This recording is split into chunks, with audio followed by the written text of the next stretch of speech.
We all love a great workout routine, don't we? Today, I want to walk you through what a day in the life for me and my workouts looks like. That'll include eating, that'll include random things, but one of the big points I want you to walk away from this video is that when it comes to creating your ideal routine, your ideal workout routine, it's gonna evolve over time. It's gonna shift based on what's going on in your life. Maybe you're starting a new job. Maybe you are overwhelmed in other areas. And at times, working out is not the #1 priority, and that's okay. In this video, I'm gonna walk through my typical routine, and within that will be my workouts, what I eat, and the small things that really make a difference. Hi, I'm Rachel. Each week, I share the different things I'm doing to create a healthier, happier lifestyle, and essentially the things that help me to be a better me. So if that's of interest to you, would love for you to subscribe. I also post on TikTok and Instagram, so be sure to follow me there too. All right, the way my day unfolds is contingent on when I have to wake up.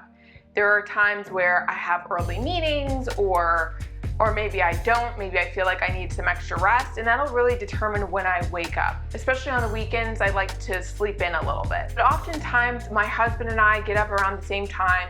He does a CrossFit workout in the morning, and what I'll do is I'll start my day just kind of waking up. I will do an entry in my 5-minute journal. I will open up my Reframe app, which is helping me be sober for the month of January. I'll read an entry there and do an activity. This is something I'm excited to talk about in itself, dry January. I've had so many revelations. At this point, that's a part of my routine. So I do my 5-minute journal, I do the Reframe app, and first thing I do is go downstairs to make some coffee. And oftentimes I'll also have some warm lemon water before that coffee's done. I'll enjoy my coffee while I prepare myself for the day. And then I will go right to my garage where I will do an intermediate workout. And lately I haven't been doing as much dance cardio, but I'm starting to weave that in as spring will be here before we know it, and I want to be bikini ready. I find that with dance cardio, that's really where I get sculpted and svelte and just am loving the way I look. But lately that hasn't been a priority. There's been so much going on in my life. I haven't been making space for dance cardio. And I really want to get this point across that there's gonna be times that maybe you have to adjust your workout routine. Maybe you have to step off a little bit just because there's other things going on. It's taken me a long time to accept that working out is not the #1 thing. It's really my mental health and my sense of peace. And sometimes when I pressure myself to do all the things, make a video every week, make TikToks, do work, clean the house, blah, blah, blah, blah, blah. Sometimes working out, I don't have as much space for it, but that's a choice for me. I'm choosing that. I'm choosing not to make time for it because in all reality, I could wake up at 5 a.m. I could fit it in, but that's really not how I want my lifestyle to be. So at a given point, it may not be that way. But I tell you what, with a birthday approaching at the end of March, I'm really putting plans in place to set myself up for success and feel super hot on my birthday. Thank you very much. So I get to the garage, I do my workout. I've really made some tweaks to my workout setup so that I really enjoy it. Things like having an infrared heater, having a humidifier, adding a red light, because turns out red light is the most flattering lighting ever, and it makes me feel like I'm going back to the womb in the morning. I mean, it's just so cozy, and especially if you're starting your workout first thing in the morning, it's just nice to be comforted in this nice environment, especially when it's pretty chilly outside. So I do my workout, and like I said, lately I haven't been incorporating dance cardio, but when I do, I will either do 15 minutes before or after, and on those days where I'm ambitious, I'll do a full 30 minutes. Really just depending on how I feel. At the end of my workout, I've started incorporating a body visualization routine. It's a type of meditation I learned from an old Susan Powder video. I will be sure to link it. Give it a shot at the end of your workout. This is something I learned about when I was a teenager. I had come across my mom's old workout videos, and I'm telling you, it makes a major difference. I'm excited to put a video together on that alone, but wanted to share that in the meantime. Even though you have the video, which may take a few minutes, I just do it on my own, this kind of body visualization, scanning meditation, and I just think the world of it. So once my workout is done, I will go back to the house where I'll have a second cup of coffee. I will prepare the dogs for a walk. Sometimes my husband and I will go on a walk with the dogs, depending on what he's doing for work. We love making time for that. We live in such a quaint area, and it's really a treat for us to walk our dogs together in the morning. Then once we're back from the walk, I'll take a shower, I'll get ready for my work calls, and I'll put just enough effort where I look like I tried. Thank goodness for Zoom filters because that helps considerably. So I'll put on some minimal makeup, I'll get dressed, and I will commit the rest of the day to work. But then about noon-ish time frame, I will then have my first meal for the day, which is usually a big salad with some type of protein. I love to change up my salads. I'll put mandarin oranges in there. I'll put sunflower seeds in there. I love craisins in there. I'll throw feta in there, oil, vinegar. It really depends on what I'm feeling like. Usually I eat later in the day. I find I just do better that way. It's not like I'm intentionally intermittent fasting. It just kind of happens that way because I do like to get my workout done. I get kind of inundated with work and I don't really feel hungry till about noon. That's a big shift for me that I really think's helped me with my physique, is making it a point to only eat when I'm actually hungry. Now, of course, there are times when I eat when I'm not hungry. It happens. I still have times where I'm anxious and I'm bored and I'll just mindlessly eat. I'm a work in progress, but that has made a big difference. Just that mindset of, am I hungry? Yes, I'm gonna eat. What do I actually feel like eating?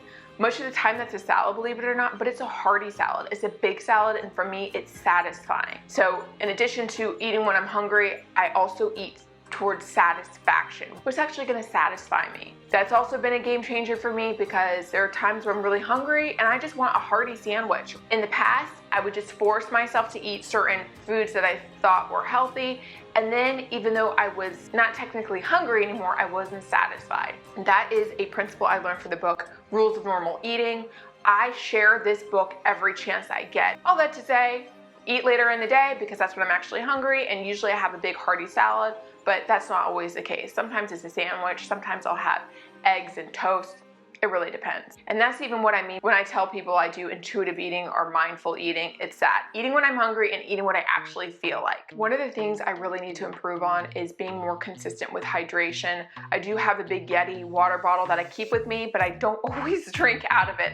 That's something I'm looking to improve on. But I do notice that when I do drink enough water, it really helps regulate my hunger hormones, my energy, and my mood, and something that I'm working on. So then I'll get back to work. Usually later in the afternoon, I'll have a hot green tea. I love the Tazo brand. Everything they have is awesome. So I may have a green tea in the afternoon, and once the workday ends, I will wrap things up. I may do some tidying around the house before we figure out what we're gonna do for dinner. Another one of the many reasons why I'm lucky is my husband loves to cook.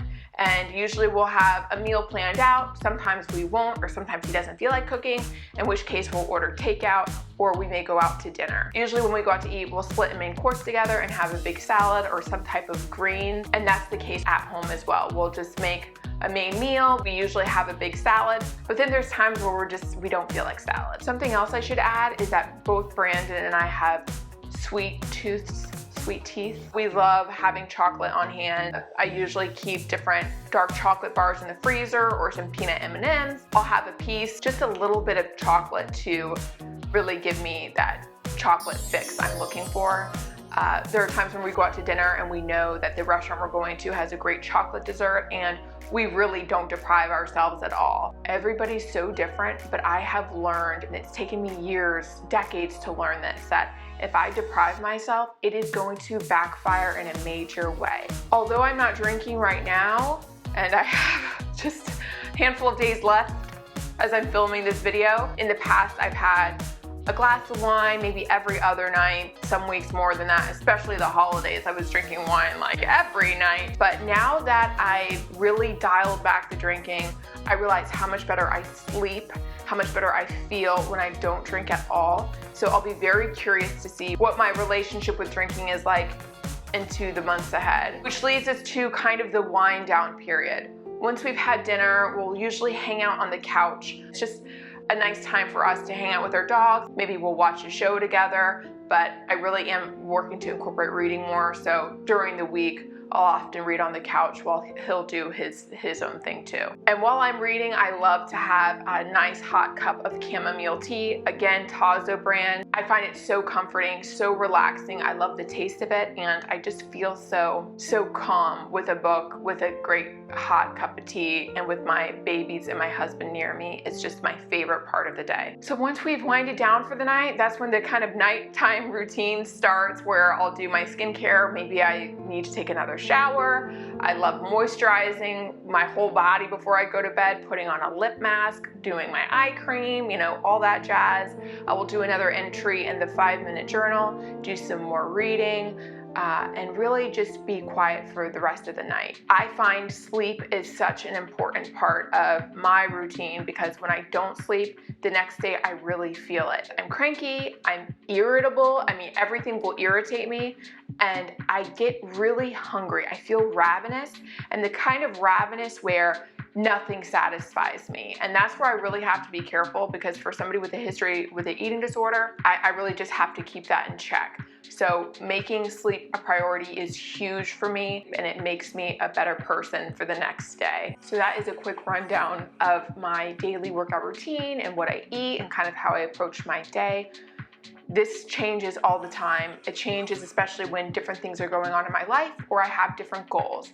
Now that I'm looking towards my 33rd birthday, I am really excited to ramp up my cardio again and get super bikini ready, but sometimes that's not a priority. And that's really how I determine how my lifestyle, how my day unfolds, what's most important to me, what do I need to make space for, what do I need to leave out, and what's really going to keep me happy. If you have something that you find has made a difference in your daily routine, would love to know. Always looking to improve mine, as I'm sure we all are.